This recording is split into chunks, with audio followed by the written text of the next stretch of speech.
Halo teman-teman semua, balik lagi bersama Story 3M dalam kelanjutan alur cerita manhwa yang berjudul The World After the Fall. Baiklah, langsung saja kita masuk ke dalam alur ceritanya. Chapter 106 dilanjutkan dengan memperlihatkan streamer Rene yang telah mencapai lantai 6 juga, namun sepertinya ia memiliki penampilan berbeda. Penampilan Rene kali ini karena ia telah membeli salah satu skin dengan uangnya sendiri dan ia dengan jelas tidak sedang promosi. Nama skin itu adalah Moonlight Empress, yaitu Yo Sang-a, temannya Kim Dokja. God of Lightning, Ray Ray menanyakan kenapa Rene tiba-tiba bisa masuk ke lantai 6. Namun God of Wisdom menebak jika Rene pasti telah membeli special tiket High Pass untuk bisa menaiki Nara dengan cepat. Rene tahu pasti banyak viewersnya yang heran kenapa Rene bisa memiliki banyak uang untuk membeli drone dan bahkan special tiket. Rene mengatakan itu semua berkat saweran yang terus diberikan penontonnya. Namun untuk special tiket itu tidak mungkin karena ia menaikinya sendiri dengan cepat dan sangat keras. Rene mengatakan jika tujuannya buru-buru naik ke lantai 6 adalah untuk melihat si pemula yang sempat menghebohkan Metaverse dan Little Brother selama 2 hari. Karena itu pula banyak sekali artikel yang muncul berisi Jaehwan yang hanya menggunakan tusukannya bisa menghancurkan beberapa lantai. Oleh karena itu, Rene memutuskan membuat event khusus untuk mengejar pria telanjang karena ia sedang mengejarnya. Namun, Rene merasa agak cukup aneh karena dunia yang Jaehwan datangi cukup tidak biasa karena lantai 6 biasanya berisi campuran map lama. Ignis menanyakan apakah tempat itu juga ditinggali oleh boneka cabul, tapi Rene tidak tahu tentang itu. Tak lama setelah itu, moped milik Rene telah menemukan pemula yang sepertinya sedang duduk di dalam santuari. Dalam santuari itu, Marianne memanggil orang asing yang telah membawa Anderson kepada mereka. Mereka semua melihat ke arah Jaehwan seperti sebuah boneka horor yang siap menerkam Jaehwan kapanpun. Jaehwan mengatakan jika ia bukanlah Anderson, tapi boneka itu masih terus berdoa sambil menyuruh Jaehwan untuk memberkati mereka. Runat begitu ketakutan ketika melihat orang-orang yang tadinya ramah dengan mereka, namun kini mereka sepertinya menginginkan mereka mati.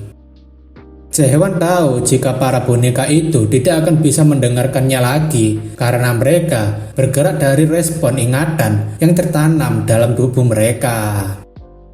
Jaehwan sekarang tahu apa yang dimaksud Anderson dan teringat dulu ketika Brice di tempatnya tiba-tiba mati dulu. Brice itu berpesan jika ia mati, ia ingin agar Jaehwan memutarkan kotak musiknya untuknya, meskipun Jaehwan tidak tahu apakah Dewa Brice itu akan mendengar melodi itu. Jika dewa itu mendengar, kira-kira apa yang akan dikatakan dewa itu?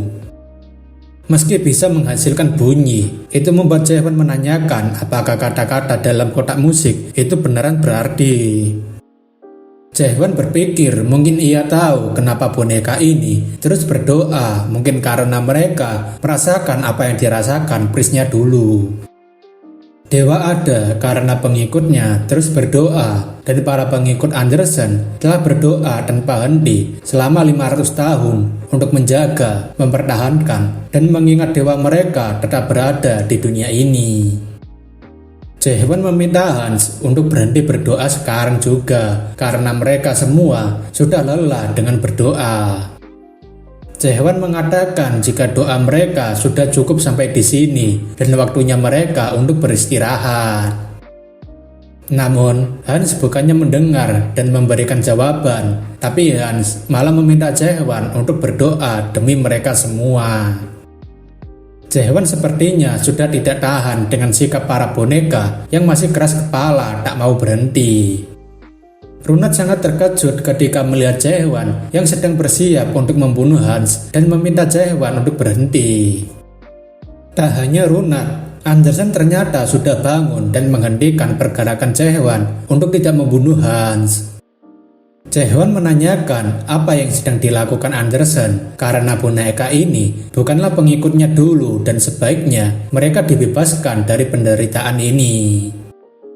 Jae-hwan mengatakan jika menahan mereka di sini hanyalah keserakahan Andersen sendiri yang tidak mau melepaskan mereka. Andersen membalikkan pernyataan itu jika semisal teman Jae-hwan yang dijadikan boneka, apakah Jae-hwan akan membunuhnya juga. Jae-hwan merasa cukup berat mengingat tujuannya adalah untuk menyelamatkan Yun-hwan. Namun, Jae-hwan memutuskan untuk membunuh temannya sendiri menggunakan tangannya jika mereka sudah menjadi boneka. Andersen menanyakan lagi apakah itu akan tetap dilakukannya meski ada cara untuk mengembalikan temannya menjadi normal. Jae-hwan terkejut ketika Andersen mengatakan jika masih ada kesempatan untuk mengembalikan mereka ke bentuk semula. Andersen mengatakan jika itu masih belum pasti, namun mungkin saja jika pencipta boneka itu yang melakukannya. Dari luar santuari, nampaknya banyak sekali gagak yang muncul bersama sesosok yang misterius. Seorang wanita kemudian masuk ke dalam santuari dan membuat Jae-hwan cukup penasaran dengan siapa yang datang kali ini. Wanita itu mengatakan jika sudah lama sejak pertama kali ia mendapatkan seorang pengunjung asing di sini.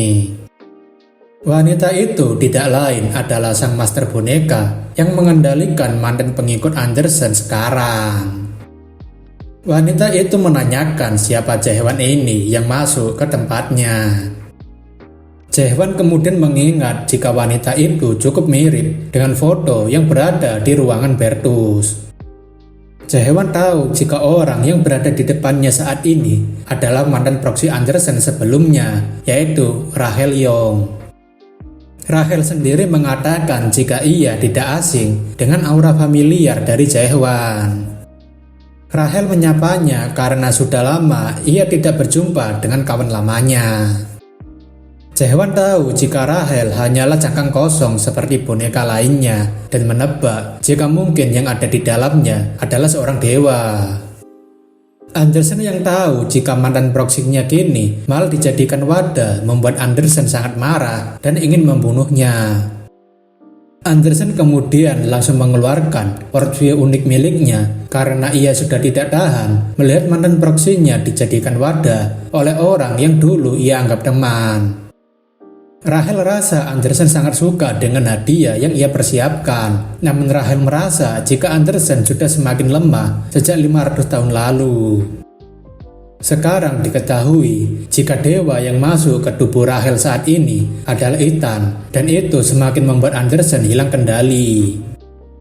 Ethan adalah salah satu dewa terkuat di metaverse, sekaligus pembuat boneka pertama sebagai dewa tanpa proksi dan sering disebut sebagai King of the Crows. Ethan menanyakan apakah Jae-hwan sekarang adalah proksi baru Andersen karena Jae-hwan seperti jauh berbeda dari selera Andersen biasanya. Jae-hwan sekarang tahu jika Ethan adalah orang yang membuat pengikut Andersen jadi boneka dan ingin Ethan untuk mengembalikan mereka ke bentuk asli mereka.